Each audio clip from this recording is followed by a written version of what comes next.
bored of feeling stuck at the same level of reasonable success in your business? You know that both you and your business are capable of so much more, and yet somehow you just can't quite get there.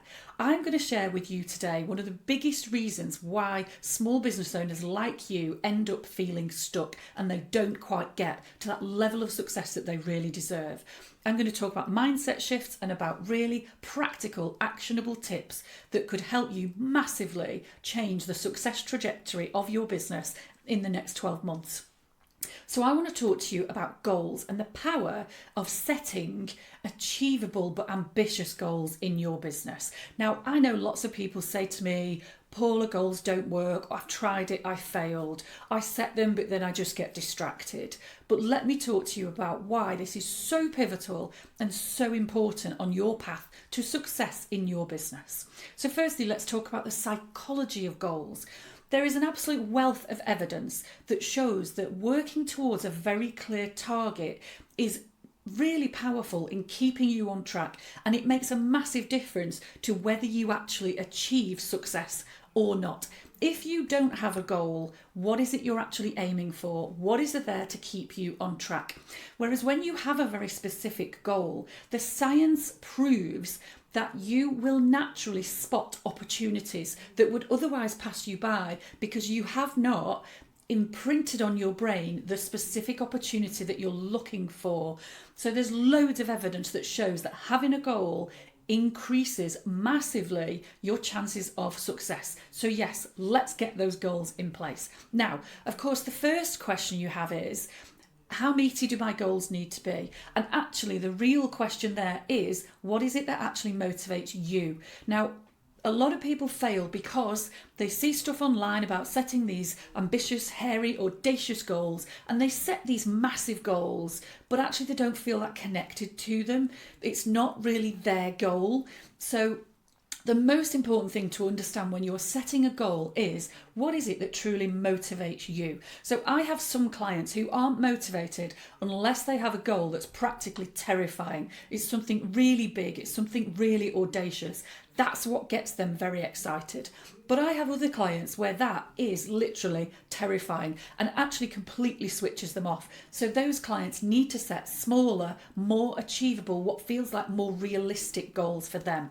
So the first question for you is, what is it that genuinely motivates me? What makes me feel inspired and makes me feel connected to something? Do you need big, audacious goals, or actually do you need some slightly smaller, more realistic goals that you genuinely feel connected to? So that's step one. Choose the level of your goal.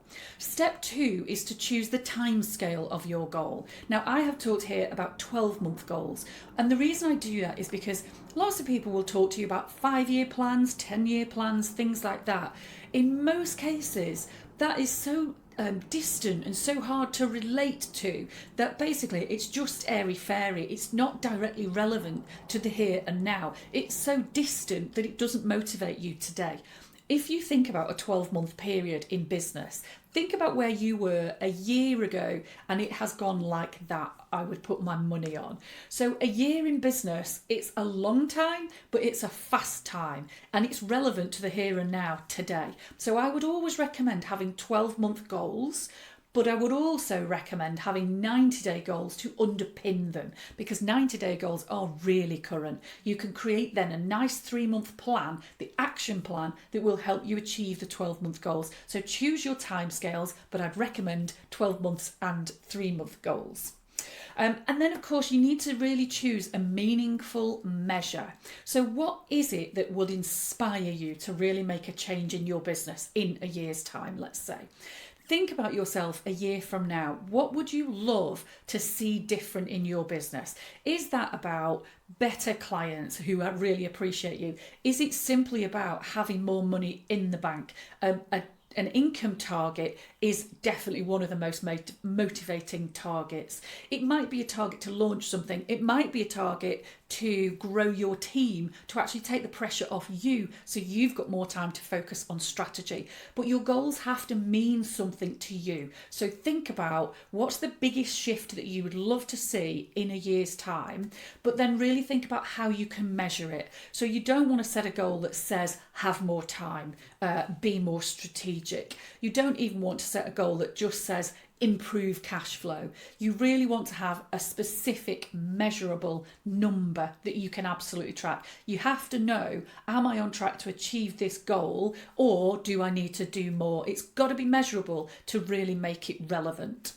And then the fourth step is making sure that you've got something in place to keep track of that measure. So is there a figure that you need to keep a track of once a week or once a month? Do you need one of your team to create a spreadsheet and bring you certain numbers every so often? What is the exact data that you will track, and how will you capture it? If you don't plan that out up front, then what you'll find is within a couple of months, it will all go by the wayside because there isn't a system. So you need to build a system to help you track this. And then finally, step 5, that's really going to help keep all of this tied together and in place, is to create for yourself a really regular weekly reminder. Put something in your diary, put it in your task management system. Make this a constant activity to be reviewing the goal, refining the plan, tracking your progress, and making it constantly current and relevant to you. So those are your 5 steps today. Choose your level of goal, big or gentle. Choose your time scale, choose a really meaningful target and a measure. Be sure you know how you're going to track it, and then make sure you've got diary prompts and really regular actions to instill this in your day and in your week. I'm hoping there's something in there that's really inspired you to get cracking with some goal setting and get on with really growing your business over the next 12 months. Of course, if that's something you know you need a little bit more help with, get in touch with me, paula@taylory.co.uk, and let me help you achieve the success that you really do deserve.